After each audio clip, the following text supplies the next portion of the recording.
I presume that maybe she is called butterfly lady because she is as beautiful as butterfly.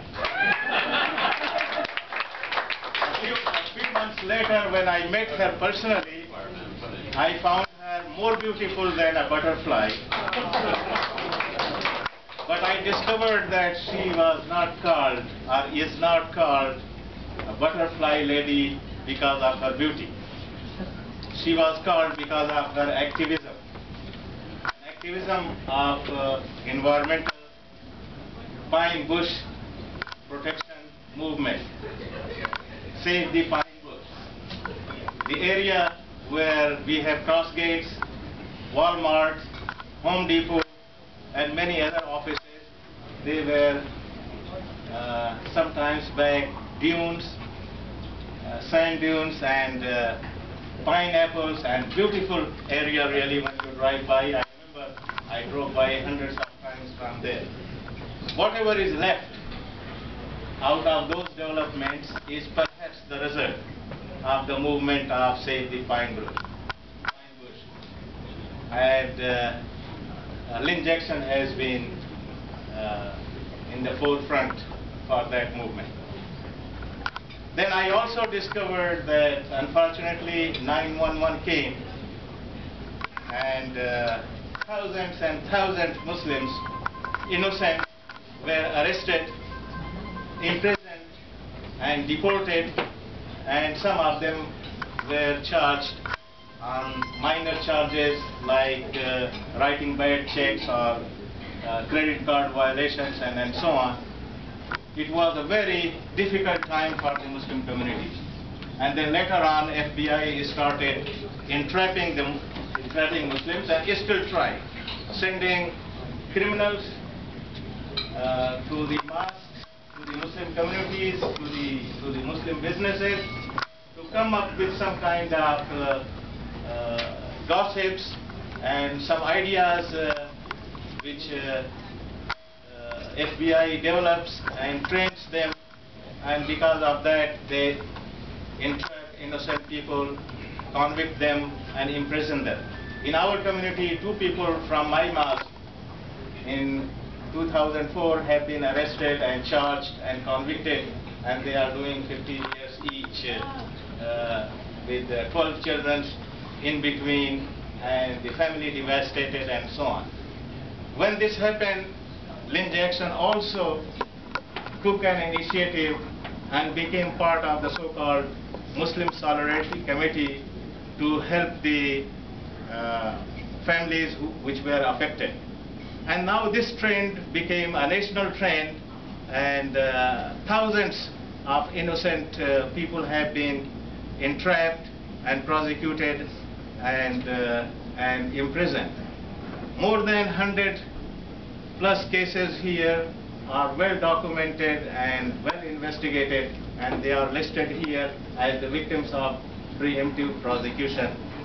Lynne Jackson also became part of a project called Salaam project, means support and legal advocacy for Muslims, for these victims, local as well as the other victims in the immediate areas or nationwide for that matter. She was also a prime mover with Dominique of the Albany Common Council to pass a resolution to demand the government to review all these preemptive prosecution cases and prevent it to be happening in the future. Ladies and gentlemen, Lynne Jackson, the gem of our community and the butterfly lady.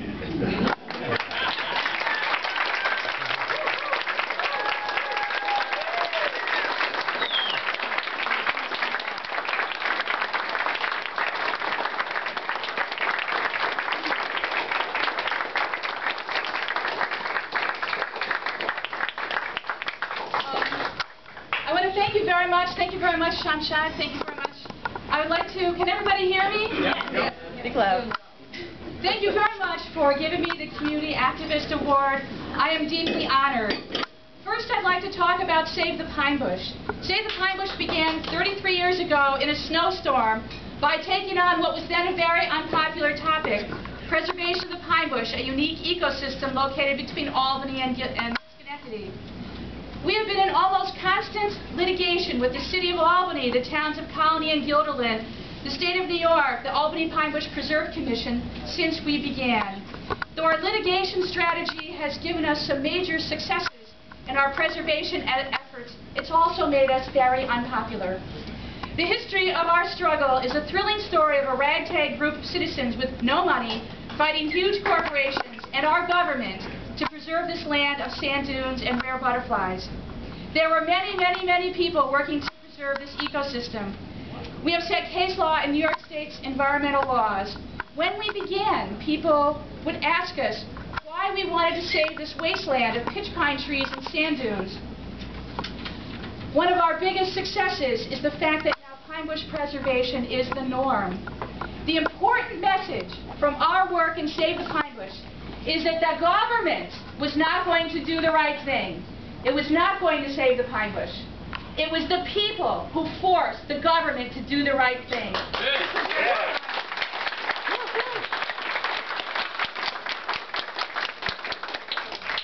I would like to now speak about my recent community activist adventures, my work with Project Salaam and the Muslim Solidarity Committee. Just 2 miles from here, 2 innocent Albany Muslim men were arrested by the FBI in a government-fabricated sting operation on August 5, 2004. Yassin Aref and Mohammed Hussein were tried, convicted, and sentenced to 15 years in prison. Yassin and Mohammed are only in prison today because they are Muslim. If they were not Muslim, the FBI never would have targeted the law-abiding Kurdish imam and the proud American pizza shop owner. The Albany community was shocked at the convictions and the long prison sentence given to these men. After Aref and Hussein lost their appeal, we met people in other cities where the same injustice happened. We realized that the targeting of Muslims was a bigger problem than our case in Albany, that there are hundreds, thousands of preemptively prosecuted Muslims given long or even lifelong prison terms. In August 2004, we formed Project Salaam to research these cases. This is a wall, as Shamshad pointed out, of 150 cases. We have several hundred, up to 600 in our database on our website. If you want to read more about these cases, go to our website, projectsalaam.org, and read the publication written by Steve Downs called Victims of Americans' Dirty Wars. Why are Muslims being targeted? Why are they being targeted? To keep fear alive and to support our wars overseas, our government needs an enemy. Our government has chosen the Muslims to be the enemy. Project Salaam is dedicated to bringing to light this anti-American injustice of targeting, entrapping, arresting, and imprisoning law-abiding Muslims. Last April, the City of Albany stood up against the federal government and passed the Albany Resolution. On April 5, 2010, the Albany Common Council passed this landmark resolution sponsored by the Honorable Dominic Casolaro.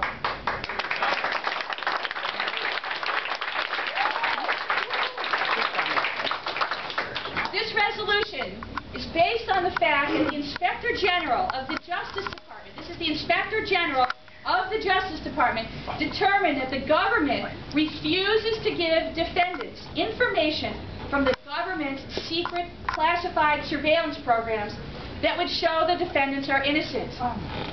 The government cherry-picks information from its secret classified material to show that targets are guilty, but withholds information which shows they are innocent. It is unfair and illegal for our government to do this.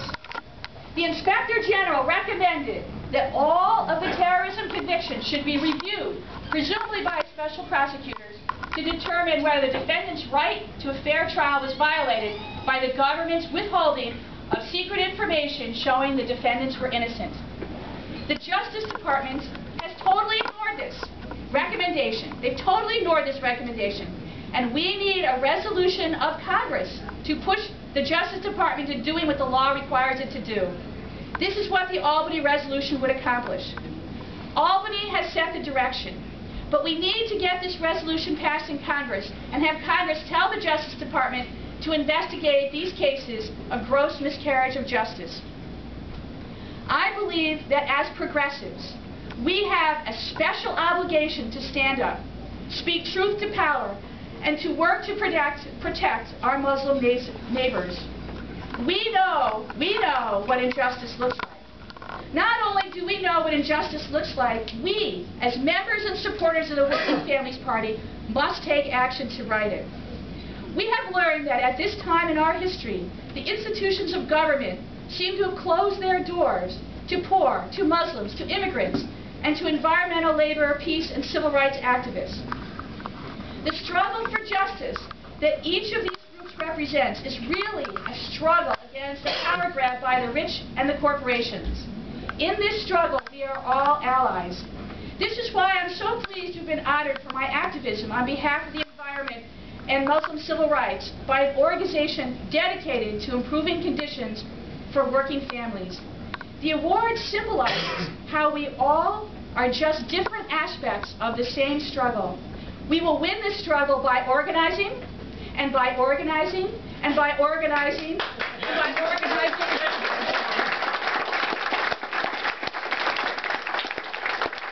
So the government and the courts are forced to recognize the full rights of all the people within our democracy.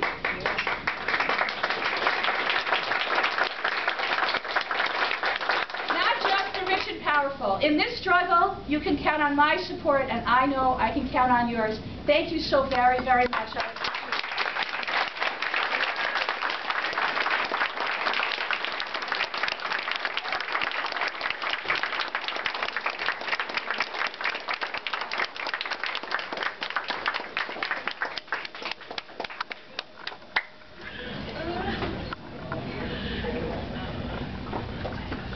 Thank you, Lynn.